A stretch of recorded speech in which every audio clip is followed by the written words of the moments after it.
بسم اللہ الرحمن الرحیم۔ آپ علیہ السلام کو ملنے والے 3 تحائف کی بات کرتے ہیں۔ نمبر 1، 5 وقت کی نماز۔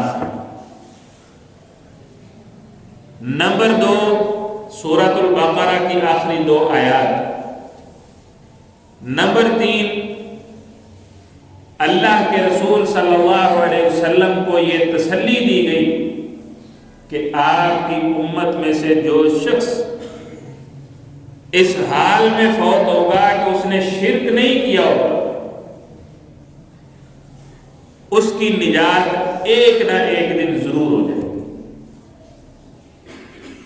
اگر وہ جہنم میں بھی چلا گیا تو بالآخر وہ اس سے چھٹکارا پا لے گا، لیکن کس صورت میں؟ کہ اس نے شرک نہ کیا۔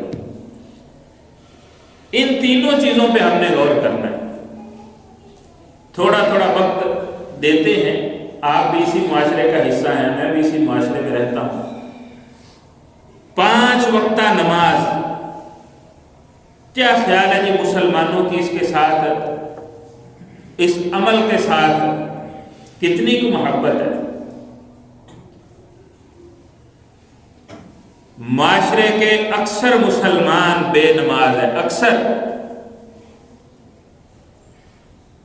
کئی 2 نمازیں روزانہ پڑھتے ہیں، کئی 3 نمازیں روزانہ پڑھنے والے، کوئی صرف 1 نماز پڑھتے ہیں، کوئی 1 بھی نہیں پڑھتے، کوئی جمعہ پڑھنے والے، کوئی عید پڑھنے والے۔ کس غفلت کا شکار ہے ہم لوگ؟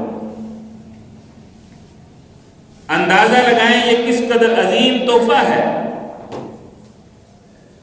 جو رب العالمین نے سدرۃ المنتہا پہ رسول اللہ صلی اللہ علیہ وسلم کو عطا فرمایا ہے۔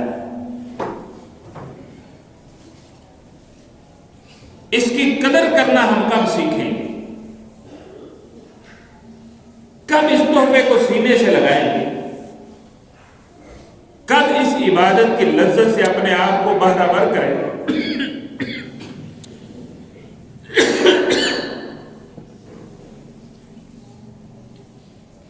نماز کتنی عظیم عبادت ہے۔ آپ نے فرمایا میری آنکھوں کی ٹھنڈک اللہ نے نماز میں رکھی ہے۔ ہماری آنکھیں کیوں نماز پڑھنے سے ٹھنڈی نہیں ہوتی؟ آپ نے فرمایا نماز دین کا ستون ہے، ہم اس ستون کے بغیر کون سا دین لیے پھرتے ہیں؟ قرآن کہتا ہے نماز قائم کرو، مشرک نہ بن جاؤ، مشرکوں میں سے نہ ہو جاؤ۔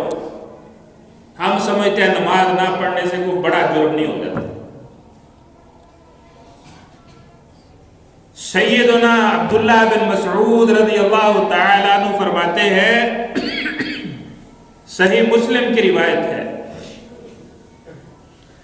کہ رسول اللہ صلی اللہ علیہ وسلم کے عہد میں نماز باجماعت سے وہ مرد پیچھے رہتا تھا جو پکا منافق ہو اور اس کی منافقت کا علم ہو،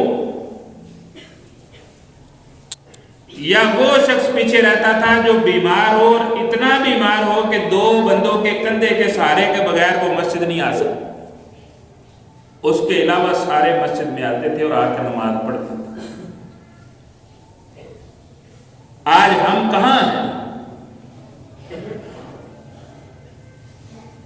نماز پڑھنے کے لیے اذان ہوتی ہے، مسجد میں آتے ہیں، سارے مسلمانوں کی دکانیں کھلی ہوئی ہیں، کاروبار میں مصروف ہیں، چوکوں میں بیٹھے گپے لگا رہے ہیں، اور شیخ عبدالغفار المدنی صاحب حافظہ اللہ تعالی فرماتے ہیں کہ یوں لگتا ہے جیسے سکھوں کی بستی میں کوئی مسلمان جا رہا ہے کہ اس کو فکر ہے نماز کی، باقی کسی کو فکر نہیں۔ رسول اللہ صلی اللہ علیہ وسلم نے فرمایا جس شخص کی عصر کی نماز رہ گئی فقد حبط عملہ، اس کی عمل برباد ہو گئے۔ ہم نے کب فکر کی ہے اس کی؟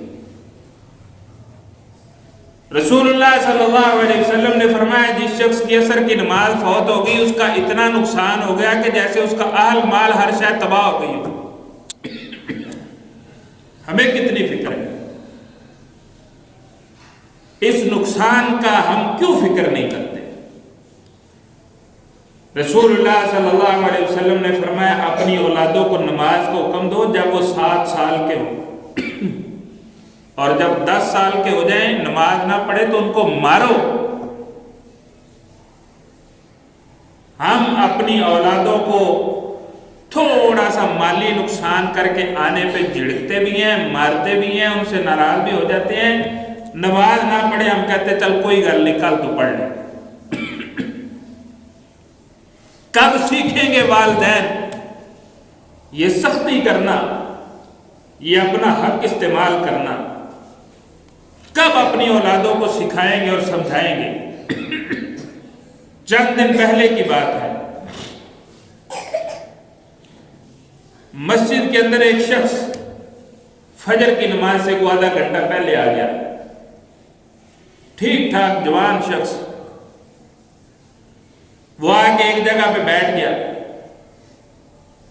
وہ بزرگ تھے، تہجد پڑھنے کے لیے آئے، انہوں نے دیکھا کہ باہر دروازہ کھلنے کی آواز آئی ہے لیکن بندہ اندر کوئی نہیں آیا۔ اٹھ کے باہر نکلے، برآمدے کے اندر وہ بندہ بیٹھا ہوا۔ اسے پوچھا کہ کیسے آئے ہو؟ کہنے لگا میں نماز پڑھنے آیا ہوں۔ تو انہوں نے کہا بیٹھے پھر کیوں، نماز کیوں نہیں پڑھ رہے؟ کہتا مجھے صرف بسم اللہ ہی آتی ہے۔